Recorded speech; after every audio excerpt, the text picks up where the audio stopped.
we're going to a different economy, and we're going to be learning more about that as we go. But clearly, we're learning that things can be done from remote locations. We're learning that technology can replace people even more than we thought.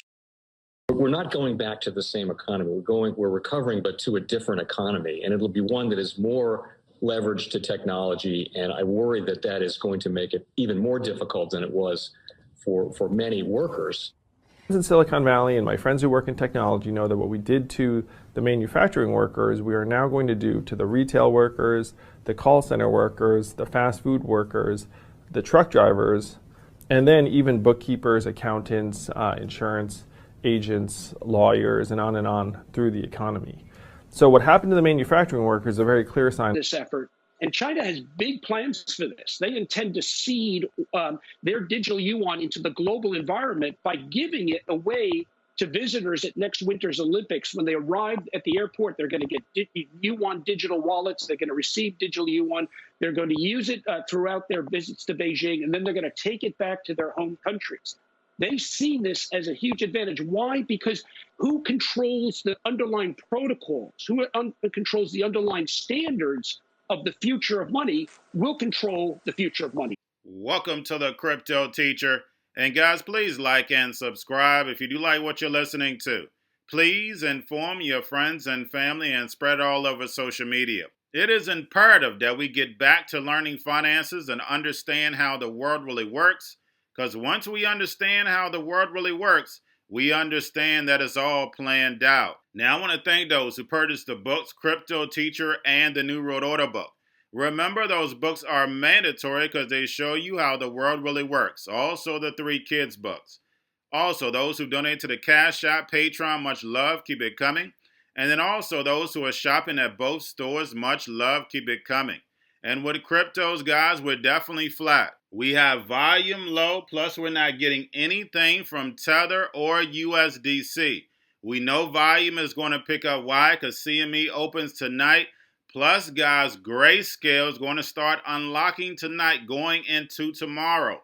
So these indicators are going to be so important because we're going to be on a roller coaster ride for probably the next 3 days. Also, guys, do not forget about the Fed. Fed did $800 billion on Friday, of course, that last 3 days. And then they're going to do another repo Monday. So most likely we'll have about $1.5 trillion inside the market. But like I stated, guys, we have Grayscale. And we know it's going to be a lot of selling pressure, but we have to make sure that we don't see another company coming in and buying hundreds of millions or even billions of the actual cryptos to help balance it. But it's definitely going to be selling pressure there. I'm not your financial advisor, not financial advice. Please do your own research. But guys, we know this is the time when we look for blood in the streets. We know that is a perfect time to buy. And then, of course, at the end, we have our options and futures at the end of the month. And then we started right back over again.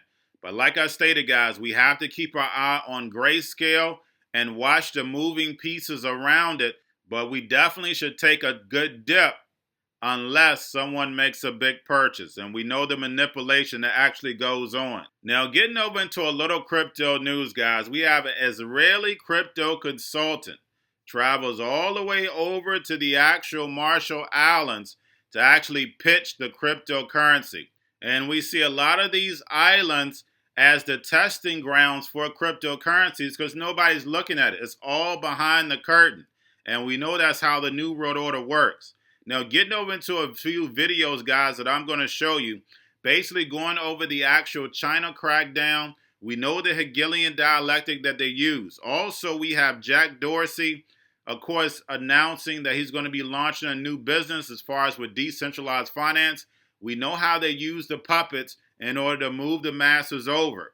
And then lastly, guys, we have the Bitcoin mining all of a sudden coming to the United States instead of being in China. This is all by design, but nobody talks about where is all that Bitcoin that China mined. Nobody talks about that. But now all of a sudden they're moving it to the United States away from China. And of course, guys, it's by design. Like Anthony Sutton stated back in the late 70s, that China and Russia would come into conflict. But it was planned out a long time ago by us funding all of the technology that we gave them. Because guys, remember, when it comes to the New World Order, it's all planned out. Now, don't forget about the books, Cryptoteacher and the New World Order book, plus the 3 kids books. Also, if you're new to cryptos, Coinbase, Bitrue, Binance, and not forget book links and crypto links are in the description. The Cryptoteacher stock channel, Cryptoteacher stocks. Do not forget you have the Cobalt, chip stocks, banking, gaming, where everybody's sitting at home, got their own stocks, the C-word, the biotech stocks. And while everybody's at home getting free money or waiting on that free money, what are they doing? Drinking and smoking weed. Don't forget about those stocks, and you have a wonderful day. With cryptocurrencies on the part of investors recently? Well, it's on again, off again, love. As you know, Bitcoin has probably gone up or down by 10%, hundreds of times in the past 10 years. So, but the triggers this time around were pretty clear. The first was China saying it wanted to ban Bitcoin mining. That spooked people because they started wondering, are they going to do anything else to curb the adoption of Bitcoin? I personally think this has a lot to do with what China is doing with their new digital currency. They're coming out with their own stablecoin. And I just think they want all the attention on that. The other thing that triggered huge growth in Bitcoin and Bitcoin volume was this fear that there was going to be inflation in the United States, especially last year and the early part of this year. And so lots of people were trying to get out of assets that were going to be heavily affected by the dollar and into things that couldn't be debased, Bitcoin being one of those, because there's a finite amount that's ever going to be printed. Dorsey, CEO of Square and Twitter, taking to Twitter here to announce that Square is creating a new business focused on building an open developer platform with the sole goal of making it easy to create non-custodial, permissionless, and decentralized financial services. In his words, primary focus is Bitcoin.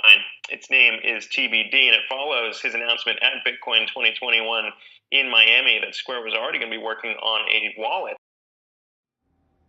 Hey, Kelly. So new data shows that the United States has fast become the darling of the Bitcoin mining world. According to research from Cambridge University, the U.S. is the second biggest mining destination on the planet, just after China.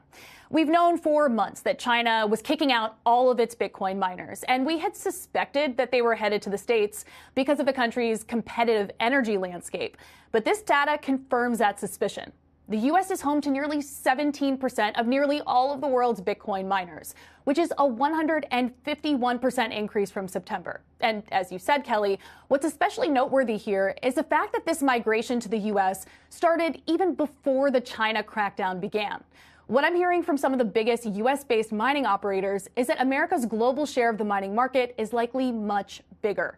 And Fred Thiel of Marathon Digital actually thinks that North America could have close to 40% of all miners by the end of 2022, with the U.S. accounting for a large portion of that share.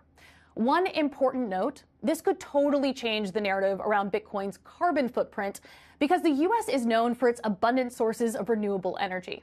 Kelly? The most powerful person in the world is the storyteller. The storyteller sets the vision, values, and agenda of an entire generation to come, Steve Jobs. And guys, you know I truly believe in this. When you look at the New World Order, they're the storytellers. And that's the reason why I wrote my New World Order book. But guys, now it's time to change the current generation. And I wrote 3 kids books. You know I love the Trinity because I understand the power that's in it.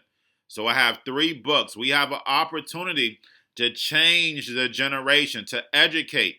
Not just me, but I want to show you that I take action on a daily basis. And I want you to take action on a daily basis. Whether it's your job, whether it's in your community, we have an opportunity right now to educate the masses. I posted this on my Twitter account. Please share, but this is a short clip of the 3 books. There's going to be a clothing line and action figures. Please get these books for your kids, nephews, cousins, friends, so therefore we can start the re-education now. Because as we see, the 4th Industrial Revolution foundation is definitely here. Robots, algorithms, drones, taking humanity out the picture. We have to re-educate. But let's get into the video. Part 1. King Joshua and Grandma Tam save the village. Part 2. King Joshua and Grandma Tam save New York from COVID Stories 3. Part 3. King Joshua and Grandma Tam goes to China. It's mandatory to get Part 1, Part 2, and Part 3 of this series. It's time to re-educate Generation Z.